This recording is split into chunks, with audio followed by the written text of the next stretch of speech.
حضرت ابو ہریرہ رضی اللہ تعالیٰ عنہ حدیث بیان کرتے ہیں کہ ہم کہیں بیٹھے ہوئے تھے، نبی صلی اللہ علیہ وسلم بھی تھے، محفل میں حضرت ابو بکر بھی تھے، محفل میں حضرت عمر بھی تھے، حضرت ابو ہریرہ بھی تھے۔ نبی صلی اللہ علیہ وسلم کہیں اٹھ کے گئے تو بہت دیر ہو گئی، واپس نہیں آئے۔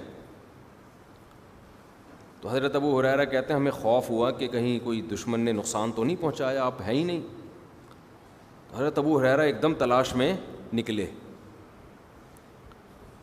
اور ایسی ایک بوکھلاہٹ کا شکار ہوئے نا، کہتے ہیں کہ میں ایک باغ میں نیچے پانی نہیں ہوتا جہاں سے نہر، میں اس کے نیچے سے گھس کے باغ میں گھس چلا گیا نبی کو تلاش کرنے کے لیے، دروازے سے بھی نہیں گئے۔ تو دیکھا رسول اللہ صلی اللہ علیہ وسلم وہاں بیٹھے ہوئے تھے۔ آپ نے پوچھا کیوں کیسے آئے؟ میں نے عرض کیا یا رسول اللہ مجھے خوف ہوا کہ آپ کو کوئی نقصان تو نہیں ہو گیا۔ تو نبی صلی اللہ علیہ وسلم نے فرمایا کہ اے ابو ہریرہ میری طرف سے لوگوں کو خوشخبری سنا دو کہ من قال لا الہ الا اللہ دخل الجنہ، جو شخص یہ کہتا ہے اللہ کے سوا کوئی عبادت کے لائق نہیں وہ جنت میں داخل ہوگا۔ اور ثبوت کے طور پر اعتماد دلانے کے لیے اپنے نال بھی حضرت ابو ہریرہ کے حوالے کر دی، اپنا جوتا، کہ لوگوں کو یقین نہ آئے تو یہ دکھانا کہ نبی صلی اللہ علیہ وسلم نے مجھے اپنا نال مبارک بھی دیا ہے، ایک سند رہے گی۔ تو حضرت ابو ہریرہ کہتے ہیں میں باغ سے باہر نکلا، دوڑا دوڑا جا رہا ہوں، بھائی لوگوں کو خوشخبری سناؤں گا۔ اول من لقینی عمر، سب سے پہلے میری ملاقات ہوئی عمر سے۔ حضرت عمر نے پوچھا کیا ہوا؟ میں نے کہا کہ نبی نے فرمایا جس نے کہا لا الہ الا اللہ وہ جنت میں داخل ہوگا، میں لوگوں کو یہ خوشخبری سنا رہا ہوں۔ حضرت ابو ہریرہ کہتے ہیں کہ عمر نے مجھے سینے پہ اتنی زور سے دھکا مارا کہ خررت علستی، میں کولوں کے بل زمین پہ گرا۔ حضرت عمر نے سختی سے منع کر دیا، بالکل نہیں، ٹھیک ہے نا، بالکل نہیں، نا نا نا نا، آپ کو اس کی پرمیشن نہیں ہے۔ جو لوگ نیگیٹو سوچتے ہیں نا، جن کے دماغ میں بھوسا بھرا ہوا ہے، جیسے آج کل بہت سے یوٹیوبرز کے دماغ میں کیا بھرا ہوا ہے؟ بھوسا۔ ان کو ہر بزرگ کے، ہر عالم کے کلام میں کیڑے نکالنے کا شوق۔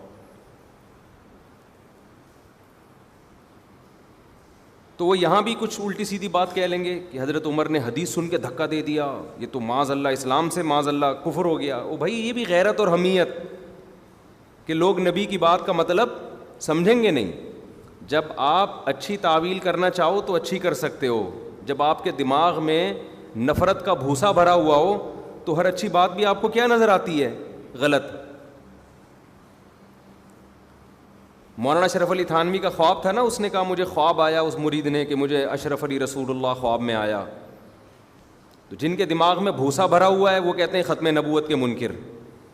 جو دماغ سے اچھا سوچتے ہیں انہوں نے کہا دیکھو، انہوں نے اشرف علی تھانوی رحمۃ اللہ علیہ نے اس کی تعبیر کی، ایسی تعبیر کی جو شریعت کے مطابق، یہ نہیں کہا کہ واقعی میں اللہ کا رسول ہوں، بلکہ کہا کہ بھئی یہ اس کی یہ تعبیر ہو سکتی ہے کہ شاید میں متبع سنت ہوں، میں نبی کو فالو کرتا ہوں۔ یہ ایک اچھی تعبیر نکال لی۔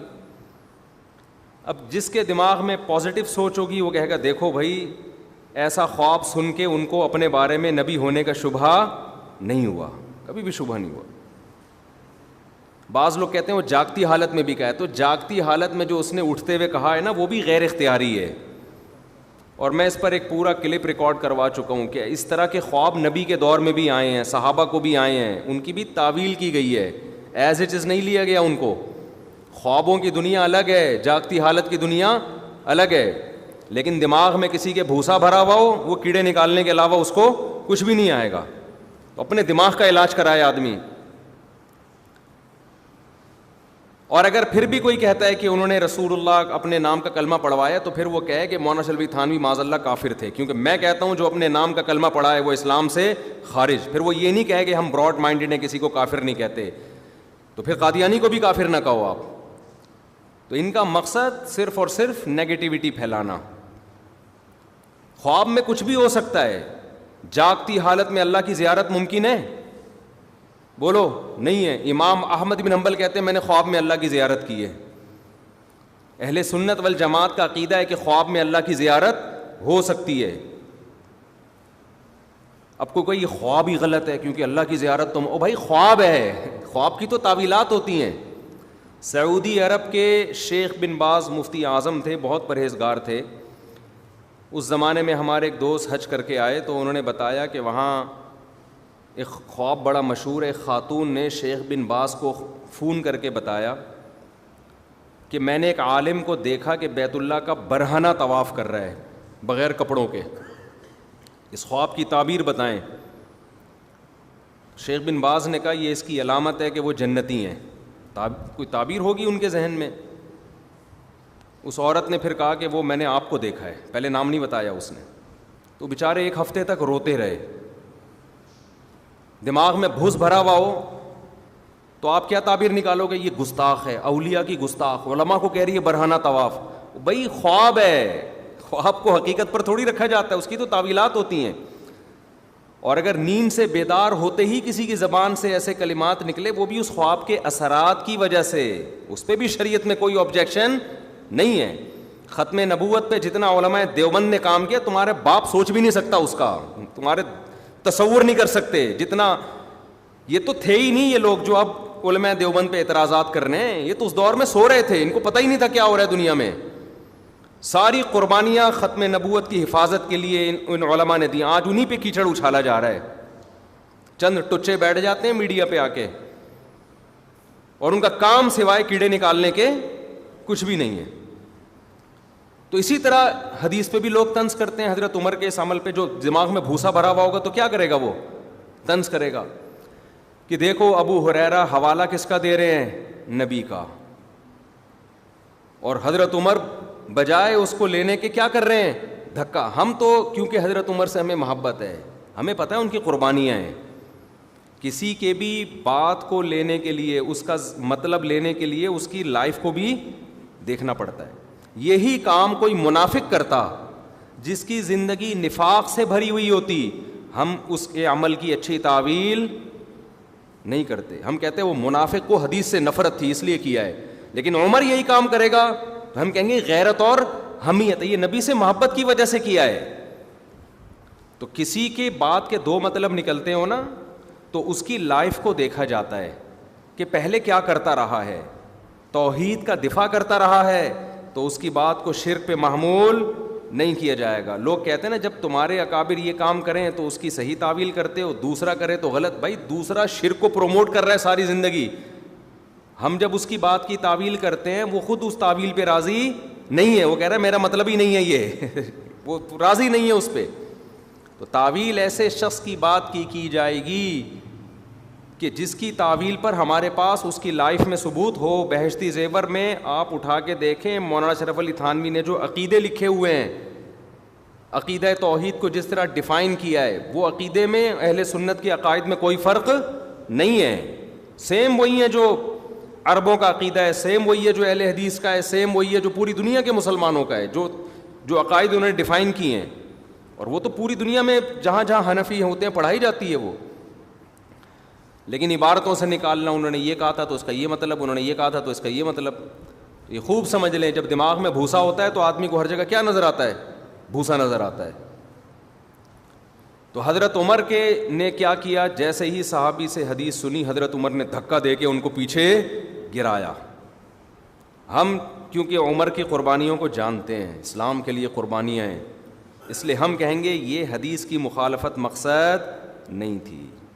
اس کا مقصد تھا حدیث کا دفاع, قرآن و سنت کا دفاع. کیوں آگے اس کی تفصیل آ رہی ہے. حضرت ابو ہریرہ کہتے ہیں میں بھاگتا ہوا گیا واپس, روتا ہوا نبی کے پاس. میں نے عرض کیا یا رسول اللہ ایسے کیا عمر نے میرے ساتھ. آپ بھی غصہ نہیں ہوئے؟ آپ نے حضرت عمر سے پوچھا ایسا کیوں کیا؟ تو حضرت عمر نے فرمایا یا رسول اللہ اذا یتکل الناس, لوگ یہ حدیث سنیں گے تو اسی پر اعتماد کر کے بیٹھ جائیں گے, لوگ سمجھیں گے اب ہمیں عمل کی ضرورت بولو نہیں ہے، تو اس سے اسلام کو فائدہ ہوگا نقصان ہوگا؟ نقصان ہوگا، بد عمل بن جائیں گے لوگ.